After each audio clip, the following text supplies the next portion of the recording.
Today, we're going to install a Taymor Grade 1 mortise lock in this beautiful walnut door. Before we get started, I'm going to cover off the tools that we need. A regular flat-headed screwdriver, a Phillips screwdriver, which we'll be doing most of the work with, a combination square, which we're going to use to check the door with, and 2 Allen keys, which come with the product. The first step in installing this lock is to check the edge of the door. Most doors have a 3-degree bevel on them, which is about 1/8 of an inch. So if you set your set square against the edge of the door, you can see that this door does not have any bevel on it.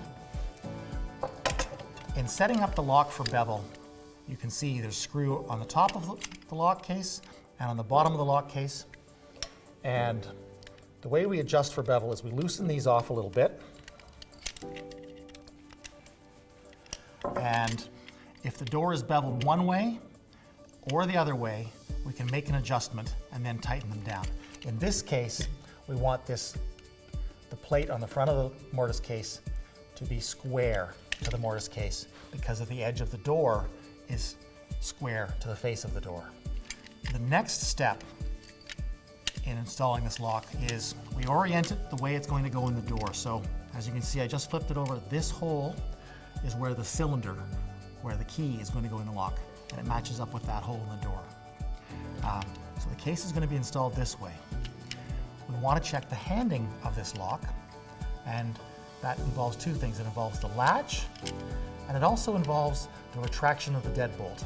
When we operate the handle on the inside of the door, if the deadbolt is extended, it should retract simultaneously with the latch, as well as the latch should be facing in the correct direction. As you can see here, this latch is not facing the right direction, so we're going to fix that first. Looking at the latch, you can see there's a little set screw set into it. I'm going to remove that set screw, turn the latch 180 degrees, and then reinstall the set screw. The first time you remove the set screw, it will be a little bit hard to turn it first because it has Loctite on it. I turn the latch 180 degrees, I put it back onto the lock case, and now I'm ready to drop the set screw back into it.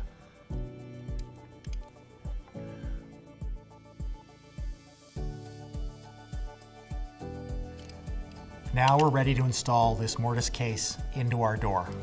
Simply slide it into the opening gently. I like to hold it in place with one thumb. These combination wood-metal screws are what holds it into the door. I'm going to take my Phillips screwdriver to put the second one in. When I'm screwing this into the door, I want to be sure that I don't screw it all the way home. I want to leave a little bit of play so that the mortise case can move around in the opening a little bit. That allows it for a little bit of room for adjustment as we're installing the rest of the parts. See, there's a little bit of movement there. That's just about perfect. There. Just a little bit of movement is what we're looking for. That should be good. Now we're ready to install the exterior trim. This is the exterior trim in matte black with the Vega lever. This is where the cylinder will install. These posts will go through the door, and they can be spun so they're oriented to fit the door. I'm spinning them this direction so they will now go into the door. So I will put a spring into the recess in the lever handle. I'll put a square spindle in, and I need to install one of the spring boxes. These can be installed this way or this way, depending on the rotation of the door, and it's important to check that they're lined up properly before you install this on the door. So now I've tried it, and I can see it doesn't let me depress the lever, but it does allow me to lift the lever, so I can tell that I've put that in backwards. I simply lift it off, spin it around, and drop it back down again. Now I'll test it again. That operates in the correct direction of the door. Now I'm ready to install the trim on the door gently. This is now installed, and my next step, I'll be installing the cylinder. I like to start it out by hand, and I just gently want to spin it very gently with very light pressure and feel that it's engaged, that the threads are engaging and it's threading smoothly into the threads in the mortise case. That's threading in beautifully.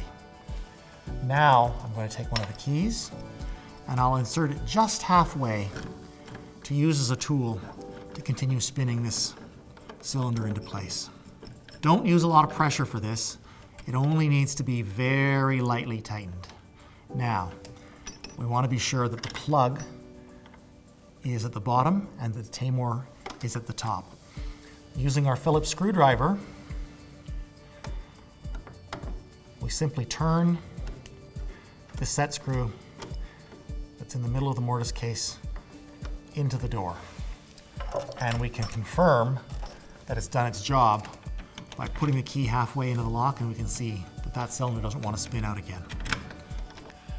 Now we're ready to install the trim on the inside of the door. The first piece that's going to go on is the spring box. I simply put the spindle through and try it out, and holding the lever in the same orientation as it's going to go on the inside of the door, it works. So I got it right first guess. This is simply slid onto the door over the pins, like so. Next step is the adapter plate. This plate has threads on the outside which will thread into, just like that, will thread onto the lever trim. Beautifully machined parts. So now I'm going to install this adapter plate on the outside of the door with these two silver colored screws.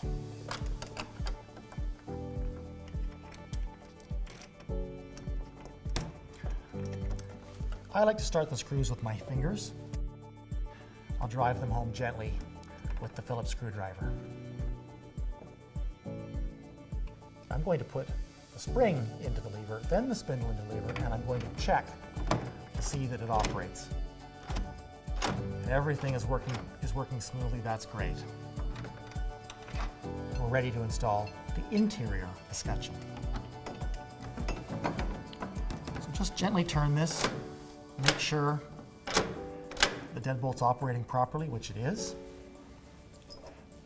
We now have two bolts with hex key ends, which will be installed on the inside of the door to hold it in place on the door. The large hex key that was supplied is what's used to tighten these up.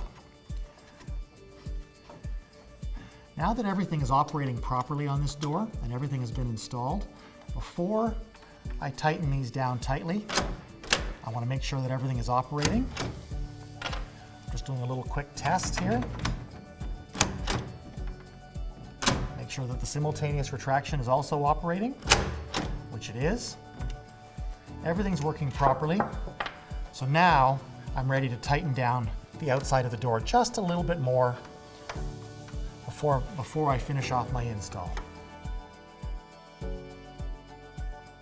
Now we can tighten down these bolts again, a little bit more than fingertip tight. This lock is firmly installed on the door.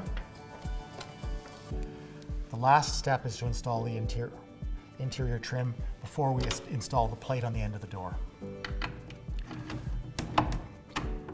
Push that into the door and we gently spin this collar onto the matching collar that was on the mounting plate.